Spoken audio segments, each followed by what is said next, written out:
Hey YouTube, Alex here, and in today's video I want to do a comparison of Latin America and Southeast Asia. This is not going to be an exact comparison. This is not going to be a video that says which one is better than the other. I think they're both wonderful regions. There's some interesting differences that I was thinking about recently that has me wanting to make this video. Before I get into it, definitely let me know down in the comments down below if there's any interesting differences that you've noticed between the two. If there's one that you visited but one that you haven't visited. I'm always curious to learn more about my audience's travel experience or experience living overseas. In this video, I can't compare everything, so I thought I'd narrow it down to roughly 5 categories that are different in Latin America versus Southeast Asia. I want to explain those differences to help you to better understand, do I want to do a discovery trip or live in Latin America versus Southeast Asia? When it comes to Southeast Asia, I will list a few cities that I've been to, just so you know my point of reference. I've been to Bangkok, Chiang Mai, Kuala Lumpur, and Phnom Penh. I've spent significant time in other places as well, but these are the 4 cities that I've spent the most time in. For Latin America,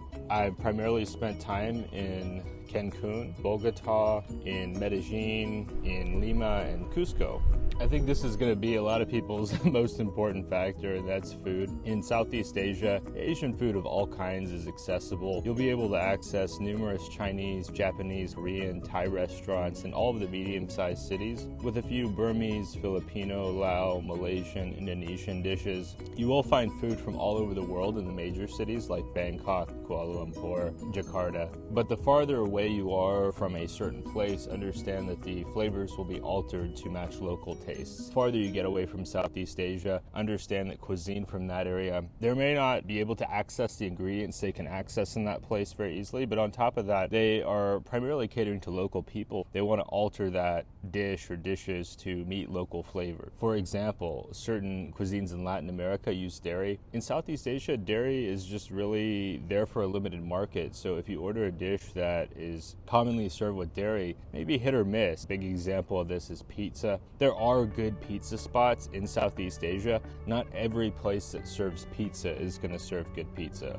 The not so good pizzas may include things like barbecue, mayo, Thousand Island sauce. Alongside that, it can be expensive. If you want imported meat, like from Australia, for example, it's going to be costly. Third, I would say Indian and Middle Eastern food restaurants will also be expensive, especially outside of Malaysia. Now, over to Latin America. I found local food to be cheaper in Latin America than in Southeast Asia, according to my preferences or tastes. The food in Latin America is more similar to what I'm used to in the United States. Of course, I am from the United States, so my perspective here is biased. It's easier for me to eat local food in Latin America versus Southeast Asia. It doesn't mean the food is better in Latin America. Once again, I don't think one is better than the other, but rather that I'm just talking about what I'm accustomed to, especially in terms of vegetables. I think the vegetables in Latin America are often going to be closer to what you're used to being served in North America, if you are from North America or if you've spent significant time there. Growing up in the US doesn't always offer traditional Asian options, especially outside of California. Now, in Latin America, you will be able to get Asian food, but like I said previously, in regards to Latin food in Southeast Asia, the Asian food in Latin America is going to be altered to local tastes. A lot of the sushi restaurants, for example, will include rolls with a lot of cream cheese and mayo, which are not traditional. Personally, out of all the food in Latin America, my favorite has to be Peruvian food, and that's in part because it's heavily influenced by Chinese and Japanese cuisine, and it's not as heavy on the dairy, which I personally am lactose intolerant, so I don't always do well with dairy.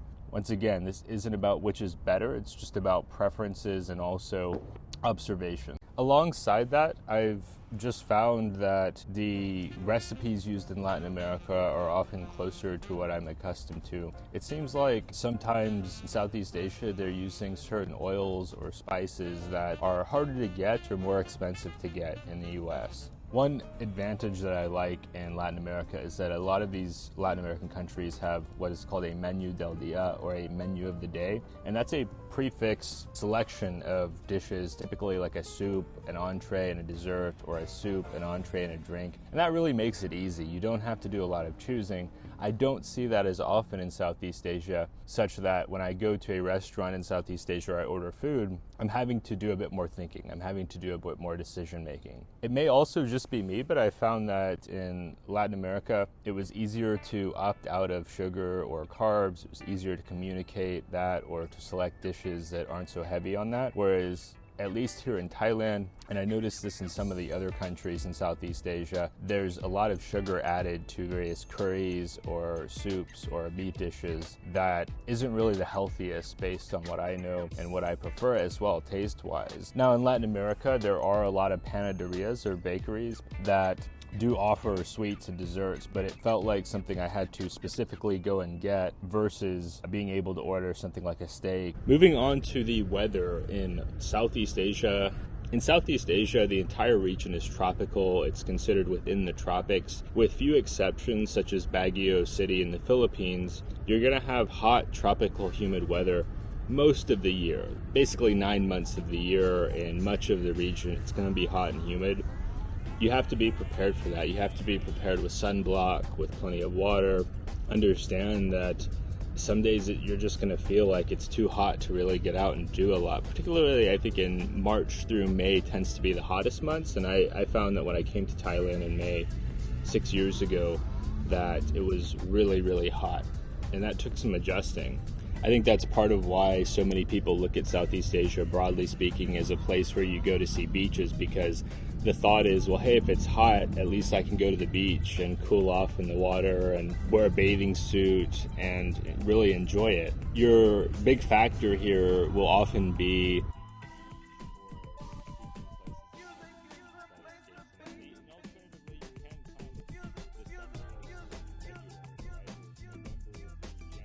I think these tend to be the 3 or 4 most popular months in Southeast Asia because it tends to be that these months are the coolest months and people can most enjoy spending time outside without some of the other months that tend to have more extreme heat. With weather in Latin America, there's really a big variety. So you do have the tropical weather that you have in Southeast Asia. If you go to places like East Coast Mexico, Costa Rica, primarily a lot of the Central American countries, but also coastal Colombia. Even like Cali, Colombia is a pretty hot city. I think it's like one of the hottest cities in Colombia. So you do have that selection there. Aside from the traditional beach destinations, some of these islands, you also have cool and rainy cities, which really surprises a lot of people, I think, when it comes to Latin America, because we think of the sun, warm weather in countries like Mexico. Like for Americans, I think Mexico is often the first Latin American country that we have substantial exposure to. But you do have these cities like Bogota, also Cusco in the mountains, Quito, Ecuador, even places like Mendoza, Argentina, Santiago, Chile, that are cool weather places. I mean, when it comes to Chile, a lot of people compare the climate to California, so there's a lot of variety there. It's not just the tropical environment that you have in Southeast Asia. Some people don't like the tropical weather, right? They would prefer to be at altitude, perhaps have a bit more rainy or overcast weather. And I think that you can have more of that cool, rainy weather in Latin America versus Southeast Asia, where it's much more often that you're having hot and rainy weather in the rainy seasons. If you're a person that likes skiing, and you are in Latin America, you can have skiing if you go down to like Chile or Argentina. But if you're in Southeast Asia, I think you'll probably need to fly to Japan or China to have skiing. I just don't think it's as common. I don't think that the winter sports or winter weather is associated with Southeast Asia. This isn't really a weather thing, but if you're somebody that's sensitive to altitude, that may be something that prevents you from staying in certain parts of Latin America. For example, I spent several months in Cusco, Peru, and that's a city that's located at like 11 or 12,000 feet, and you really feel it. I came from Bogota, so it wasn't so bad for me. Bogota is at around 8,600 feet, and sorry for everybody outside the U.S. that's thinking in terms of meters. That's definitely a factor there where I adjusted to it, but I could see if you're somebody who doesn't adjust well to altitude, that you're really going to want to keep your search to to perhaps some of the coastal areas in Latin America that are at sea level. The next factor will be travel within the region. For Southeast Asia, you have a lot of cheap flights within the region. For example, I'm here in Thailand, and it's really cheap for me to fly to Malaysia or Cambodia, Vietnam, Indonesia. Whereas in Latin America, I found the flights to be more expensive. Those flights I mentioned earlier in Southeast Asia are often no more than $100 to $200 maximum. In Latin America, just for me to fly one way from Colombia to Peru was like over $300. I'm not exactly sure why that is, but expect that if you are in Latin America and you're looking to travel within the region, not necessarily within the country, I think flights within country in Latin America are not too bad, but if you're looking to go from country to country, expect that you're going to have to budget more for that versus the Southeast Asia, where they have tons of affordable flights in region. On top of that, if you are somebody that has family in North America, or you want to go back and forth, perhaps you've got business in North America, then Latin America is going to offer you a lot of accessibility there. You are going to be able to get there much more quickly than from Southeast Asia, where you're looking at 1 to 2 days of travel, versus Latin America, you can get back in maybe 6, 8, 10 hours. Or 12 hours if you are like further up the West Coast, for example, but much closer to the United States, Canada, and Mexico. With Southeast Asia, it does seem to be that you get more people from like Australia, New Zealand, Europe, because it is closer to these places. And it's a cheaper flight from these places, and it's just often easier to access. Coming from Australia or New Zealand or Europe, you don't feel quite like you're flying to the direct opposite side of the planet, whereas where I'm at now is 12 hours time zone difference from what I'm used to. And in California, it's 14-hour time zone difference, so it's really substantial there. When it comes to expats, in Southeast Asia, you're gonna have more European expats and then also Asian expats. You might be surprised, but here in Chiang Mai, there's a large population of expats from Japan that have come here for warmer weather, lower cost of living. So it's not just Western people that are coming to stay here from Australia, New Zealand, England, Germany, Scandinavian countries, these kinds of places. In Latin America, you're going to see more people from North America, but then also within South America as well. I had a conversation with a friend of mine from Mexico, and I asked, why don't you and your partner travel more in South America? You're in Mexico. It seems like it's fairly accessible. You just have to fly from Mexico City, and you have a lot of different places. You have Colombia, you have Argentina, Chile, Brazil, all kinds of different, Ecuador, Peru. You have a lot of choices, Paraguay. He said, well, I want to go do something different than what I'm used to. So he's from Mexico. He's lived his entire life in Mexico outside of a few years elsewhere. And he said, well, the thing about traveling in South America or in Latin America is that it's much more similar to Mexico. So I don't really get that feeling like I'm on vacation or like I'm experiencing something radically different. So I prefer to go to North America. So that's one factor, because he's still close to North America, but it provides some differences. I didn't really dig into that. I'll definitely ask him next time I have the chance to have a conversation with him. But that's something to think about as far as the types of expats you'll interact. I also met expats from the United States when I was in Latin America. Also, some of my friends from Latin America had lived in the US, so they could definitely more easily relate. I do have friends in Southeast Asia that have lived in the US, but it seems that more people in Latin America, simply due to geography, have at least visited the United States. It may also just be me, and it may be a language thing, but I noticed that it seems like expats have an easier time integrating in Latin America, at least from the US, because Spanish is closer to English, where like for here in Thailand, try as they might, some people will just always struggle to learn Thai. I'm definitely in that boat where Thai has been very, very difficult for me to pick up, and it does create this kind of layer there that's harder for me to access. Now, I do have Thai friends that have great English, and that is sort of a key to entering some of those conversations or spaces, being able to communicate with others. But that's something that I think prevents a fair amount of expats from really integrating here in Thailand. I think that's what makes the Philippines so popular, is that so many Filipino people do have great English, where if you are coming from the United States, Canada, the UK, Australia, New Zealand, it's easier to relate in that regard, right? It's just easier to connect and to just strike up conversations with people. Of course, not everybody in the Philippines has English, but there's a much higher prevalence of English there than, say, a place like Thailand. I noticed though in Latin America, all my friends have pretty decent English. A lot of them have lived in the UK or lived in the United States, worked there, spent some time there. Perhaps they do business with people in the United States or in other countries that are speaking a lot of English, so it's valuable for them to have those English skills. Don't assume if you move to Latin America that you won't make any friends if you don't learn Spanish, but learning Spanish will help you. It can't hurt you to learn Spanish if you're going to live in Latin America. Certainly it's not nearly the same learning curve that you'll have trying to learn Thai, and I loved it. I mean, that was something that I really loved about Latin America, is within 6 months I had some very basic Spanish that could get me through a lot of the scenarios that I found myself in as a traveler. This is different than after 6 months in Thailand, where I have some, a few words, but not enough to have a meaningful conversation, unfortunately. I can say hello, thank you, how much, but beyond that, it's kind of difficult. Adding to what I said earlier about travel, think about what you'd like to access. If you're in Southeast Asia, you have easy access to South Asia, countries like India. You also have access to East Asia, countries like Japan, South Korea, of course, the aforementioned Australia and New Zealand. You have access to these countries that if you're from the US like me, you haven't really spent much time in this part of the world. It's been pretty far away from home and pretty costly to get over here. This is different from Latin America, where of course you have that access to the United States. You have access to other countries within Latin America. If you're a fan of tropical islands, you also have countries like the Bahamas. It's just a different set of places that you can access. Here's a question that I think some of you may be asking now that we've hit these 5 points of comparison. Which one is more expensive?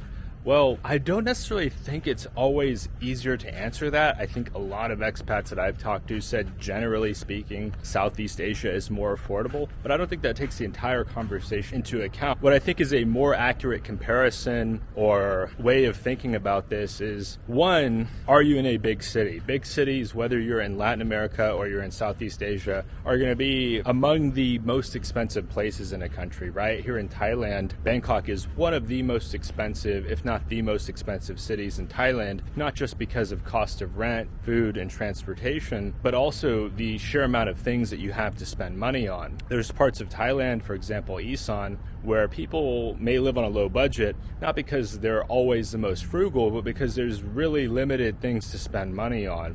You don't have the international flights out of Isan, for example. It's not better or worse, it's just different. Alongside that, I would also say islands tend to be expensive. If you look at Southeast Asia, the most expensive countries, I would say, would be Singapore and the Philippines and Malaysia. And what do those places have in common? Well, they're a series of islands. In the case of Singapore, it's an island, and then with Malaysia and the Philippines, it's a series of islands. That tends to make costs of bringing in goods more expensive, tends to make infrastructure more expensive to maintain, versus mainland Southeast Asia, where you have countries like Vietnam. I think Vietnam is often regarded as the most affordable country in Southeast Asia, alongside Laos. And it's the same deal in Latin America. In Latin America, if you were to ask me what are the most expensive places, I would point at the major cities: Santiago, Chile; Lima, Peru; Bogota, Colombia. Those tend to be the most expensive places, alongside the islands. If you're looking at beach destinations, for example, there's certain islands in Colombia. For Ecuador, there's the Galapagos. And these places tend to be expensive relative to your small to medium-sized cities. If you were to ask me, well, what's affordable? What's affordable in Latin America? Look at like a Cali, Colombia. I personally found Cusco to be relatively affordable. Here in Southeast Asia, I'm looking at cities like Chiang Mai and Chiang Rai. In other countries in Southeast Asia, you have Hanoi that's going to be more affordable than a place like Ho Chi Minh City. So I wouldn't necessarily think what's going to be more budget friendly, Latin America or Southeast Asia. I would think, what kind of budget do I have in general in those regions? I need to look at places that are more affordable if I'm more budget conscious, or if I'm really demanding a high-end experience, then I'm going to need to look at the islands or look at the major city. Just don't find it to be as helpful to compare Lima, Peru to Chiang Mai, Thailand. Well, Lima is a coastal capital city one of the premier food destinations in Latin America. You also have a lot of wealth there in Lima, considering it's the hub of business. I think the World Bank Latin America is based in Lima, so it's really not comparable, a city of 8 to 10 million people, to a city like Chiang Mai that's maybe 1.5 million people. Lima's not better than Chiang Mai, it's just simply a different scale. Which do I prefer? Well, I like both regions for different reasons. I think both offer a lot of wonderful things. I'll likely in my lifetime be bouncing back and forth between the two. I love a lot of things about Latin America, and I love a lot of things about here in Southeast Asia. And my last point number 5, is housing. There's more variety in Southeast Asia when it comes to housing. You can rent a small condo, you can rent a single family home. There's a ton of variety. You can get a unit in a skyscraper, you can get a unit in a low rise. I think that Latin America is more similar to the West in that you do have the historical districts more often, or at least in my opinion, the historical districts tend to be larger, and those areas do have a limit on how high you can build. And so I think that many people would argue that housing is going to generally be more expensive in Latin America. There are some exceptions, like I said, if you look at some really small cities, but I think all else equal, you're going to pay a bit more for housing in Latin America. Here in Chiang Mai, I pay around $250 a month for my studio. And if I was to look at a comparable city, a city like Cusco, I'd expect to spend for this same apartment that I'm renting here in Chiang Mai for $250 a month, I'd expect to spend more like $375 a month or something like that, especially for a modern building, maybe $400 a month. So I hope this video has been helpful for you today. Let us know down in the comments what you think. Have you traveled to Latin America? Have you traveled to Southeast Asia? Are either of these regions on your list for next year? We're approaching the end of 2023. It's been a wonderful year. I spent about half of it here in Thailand, and I'm looking forward to spending some more time in Thailand. Until next time, I'll see you later.